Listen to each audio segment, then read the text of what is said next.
ಸಮಸ್ತ ಹೊದಿಕೆರೆ ಸಿದ್ದಪ್ಪ ದೇವರ ಭಕ್ತಾದಿಗಳಿಗೆ ಸವಿನ ವಿಜ್ಞಾಪನೆ. ಈ ಒಂದು ಹೊದಿಕೆರೆ ಸಿದ್ದೇಶ್ವರ ಈ ಸ್ವಾಮಿಯ ರಥೋತ್ಸವ ನೆರವೇರಿತು. ಬಹಳ ವಿಜೃಂಭಣೆಯಿಂದ ನೆರವೇರಿತು. ಈ ಸಂದರ್ಭದಲ್ಲಿ ದತ್ತಿ ಇಲಾಖೆಯ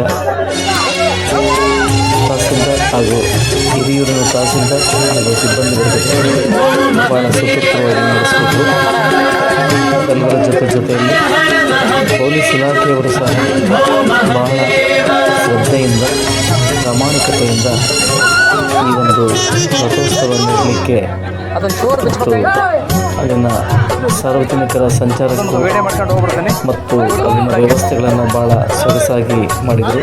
ಅಲ್ಲಿ ಯಾವುದೇ ಥರದ ಒಂದು ಅಹಿತಕರ ಘಟನೆಗಳನ್ನು ನಡೆಯದಂತೆ ಸಿಬ್ಬಂದಿ ಪೊಲೀಸ್ ಇಲಾಖೆಯವರು ಬಹಳ ಚೆನ್ನಾಗಿ ನಡೆಸಿಕೊಟ್ಟು ನೋಡ್ತಾ ಇದ್ರು. ಹೂವಿನ ಅಲಂಕಾರವನ್ನು ಭಾಳ ಸೊಗಸಾಗಿ ಆ ಊರಿನ ಜನರು, ಆ ಭಕ್ತಾದಿಗಳು, ಆ ದೇವಸ್ಥಾನದ ಕಮಿಟಿಯವರು ಮಾಡಿದರು. ಇದು ಹಿರಿಯೂರು ತಾಲೂಕಿನಲ್ಲಿ ಎ ದರ್ಜೆಯಲ್ಲಿರ್ತಕ್ಕಂಥ ದತ್ತಿ ಇಲಾಖೆ, ಮುಜರಾಯಿ ಇಲಾಖೆಗೆ ಸಂಬಂಧಪಟ್ಟಂಥ ಒಂದು ದೇವಸ್ಥಾನ ಇದೆ. ನೋಡ್ತಾ ಇದ್ದಾರೆ.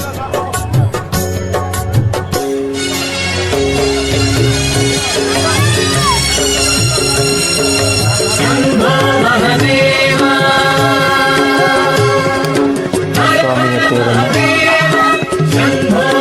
ಬರೀ ಹೂವಿನ ಅಲಂಕಾರದಲ್ಲಿ ಆ ರಥವನ್ನು ಎತ್ತಿದ್ದು ಬಹಳ ಸೊಗಸಾಗಿ ಕಾಣಿಸ್ತಾ ಇತ್ತು.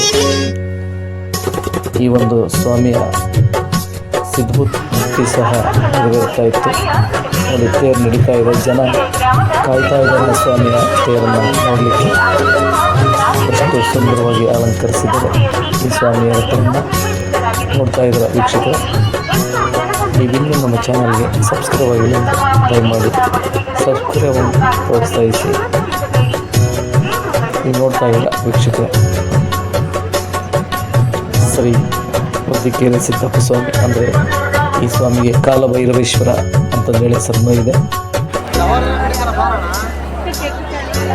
ಜಾತ್ರೆ ದಿನದ್ದು ಇಲ್ಲಿ ಇಷ್ಟೊಂದು ಲಕ್ಷಾಂತರ ಜನ ಸಿಗ್ತಾರೆ.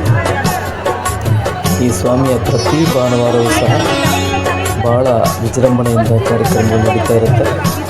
ನೋಡ್ತಾ ಇದ್ದಾರೆ ಅಲ್ಲಿ ನೋಡಿ, ಅಷ್ಟು ಸುಂದರವಾಗಿ ಆ ಸ್ವಾಮಿಯ ಒಂದು ರಥವನ್ನು ರೆಡಿ ಮಾಡಿದ್ದಾರೆ. ಇನ್ನೇನು ತೇರಿನ ವಿರಮಣೆ ಸಂದರ್ಭ ಸಾವಿರಾರು ಜನ ಭಕ್ತಾದಿಗಳು ಸಿಗ್ತಾರೆ. ನೂರಾರು ವೆಹಿಕಲ್ಗಳು, ಸಾವಿರಾರು ಜನ ಭಕ್ತಾದಿಗಳು.